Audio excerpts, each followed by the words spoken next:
Hello everyone, I'm Joey, and welcome back. Let me ask you something.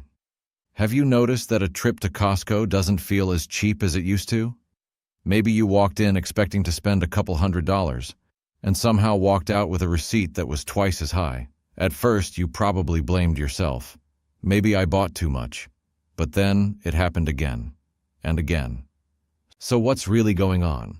Has Costco quietly become expensive? Or is there a bigger economic story hiding behind those giant shopping carts and warehouse shelves? The answer might surprise you. Because despite what many people believe, Costco is still one of the cheapest retailers in America. So why does it feel so expensive? The answer has almost nothing to do with greed, and everything to do with psychology, inflation, and one of the smartest business models ever created. By the end of this video, you'll understand why millions of people happily pay just to shop there, and why they often spend far more than they planned. Let's dive in. Imagine you're walking into Costco. Before you've even picked up your first item, something feels different. The warehouse is enormous. Products are stacked on industrial pallets. There are very few decorations. Simple shelves, concrete floors, no fancy displays. That isn't because Costco wants the store to look unfinished. It's intentional.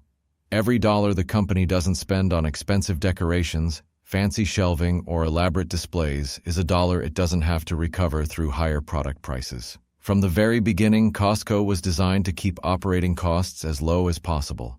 And that philosophy still drives the company today. Now here's something many shoppers don't realize. Unlike most retailers, Costco doesn't make the majority of its profit by marking up products. In fact, the company keeps margins on many items surprisingly low compared with traditional supermarkets. So where does the profit come from? The membership.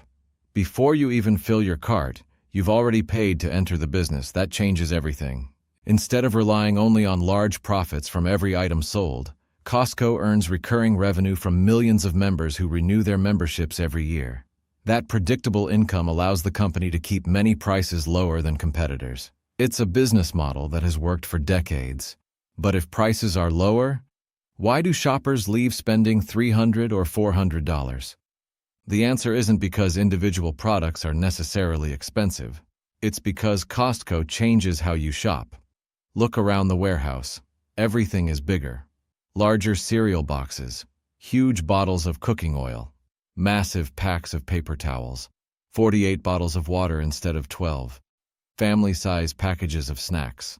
The price per unit may actually be lower, but the total price at checkout becomes much higher because you're buying far more at one time.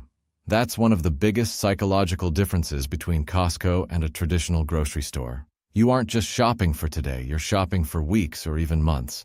Then there's another clever strategy. Costco doesn't carry endless choices. Instead of offering 20 different brands of the same product, it often offers only a few carefully selected options.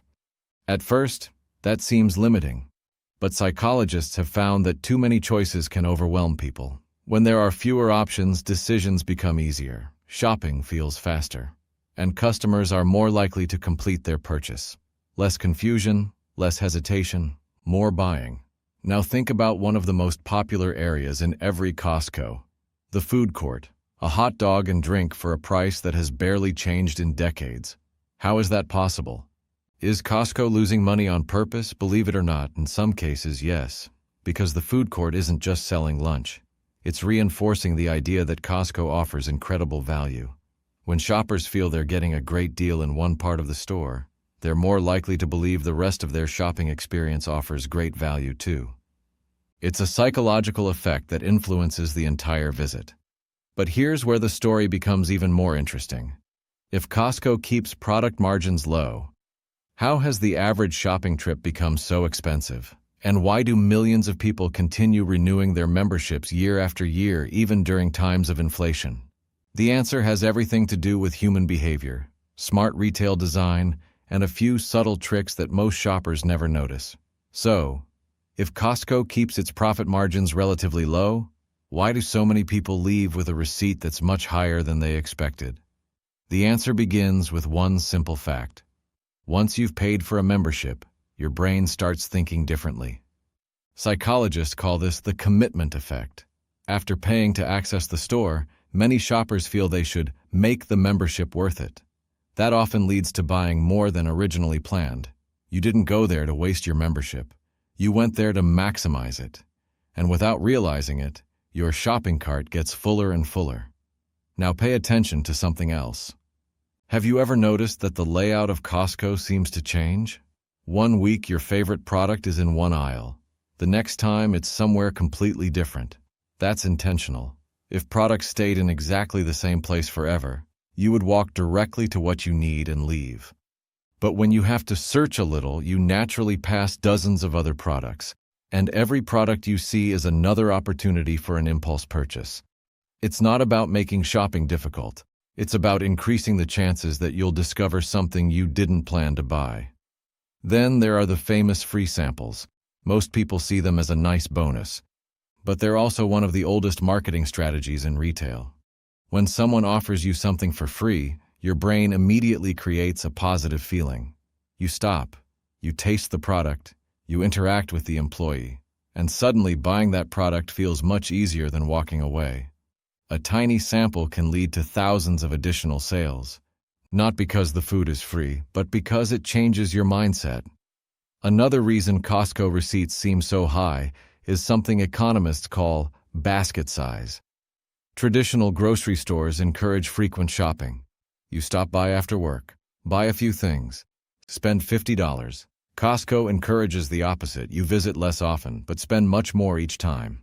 Instead of buying one bottle of detergent, you buy enough for several months. Instead of one package of chicken, you buy several pounds at once. The total bill looks shocking, but when divided over weeks or months, the cost per use is often much lower. That's why two shoppers can leave Costco with completely different opinions. One only sees the total amount spent. The other thinks about the value received over time. Of course, Costco isn't immune to the economy. Like every retailer, it has faced higher transportation costs, rising wages, energy expenses, and more expensive raw materials. Those pressures affect nearly every business that sells physical products. So yes, some prices have increased. But many shoppers notice those increases more at Costco simply because they buy larger quantities in one trip. A $5 increase feels much bigger when you're buying a giant package than when you're buying a single item. Here's the most important lesson. Costco hasn't changed the way many people think. It changed the way they shop. Its business isn't built around convincing you that everything is cheap. It's built around convincing you that you're getting exceptional value. And those are two very different ideas. Cheap means paying less today. Value means getting more for what you spend over time. That's why millions of members continue renewing every year. They believe the overall savings outweigh the membership fee and the larger checkout total. So, is Costco still worth it? The answer depends on how you shop. If you buy products you'll actually use before they expire, purchasing in bulk can lower your cost per unit. But if you're filling your cart with things you didn't plan to buy simply because they looked like a bargain, those savings can disappear quickly. In other words, Costco doesn't automatically save you money. Your shopping habits determine whether you save or overspend. The next time you walk through those giant warehouse aisles, take a moment to notice how the store influences your decisions. How many items are truly on your list and how many ended up in your cart because they felt like a great deal? I'd love to hear from you. What's the one thing you always end up buying at Costco, even when it wasn't on your shopping list? Let everyone know in the comments. I have a feeling we're all guilty of the same thing. If you enjoyed this video and want more simple explanations about the hidden economics behind the companies, stores, and products we use every day, make sure to subscribe. Thanks for watching, and I'll see you in the next video.